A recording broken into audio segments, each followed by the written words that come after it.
Hello everyone, today I'm going to show you guys if you need a dictionary anywhere, anytime, as long as you have internet connection, or you can go to www.dictionary.com.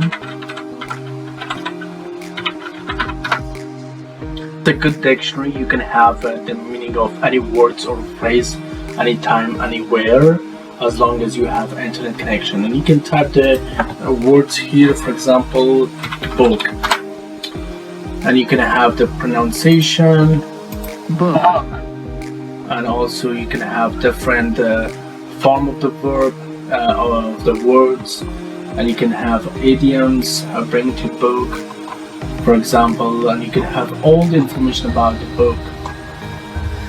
And also there is a list that you can go through. This list. It has treasures.com, everything after Z, word of the day, video, word facts, grammar, crossword solver, daily crosswords, all the words, slang, emoji, gender and sexuality, acronyms.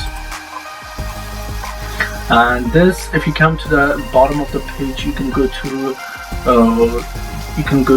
read about this at dictionary.com and its evolution.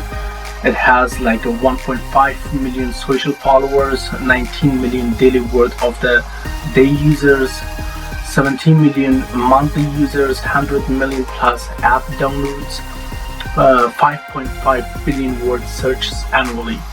And also if you go to the evolution of this dictionary.com, it started from 1995, and throughout the year it has developed a lot. That's all I wanted to show you guys. If you like, please like the video and subscribe. Thank you. Have a good day. Bye.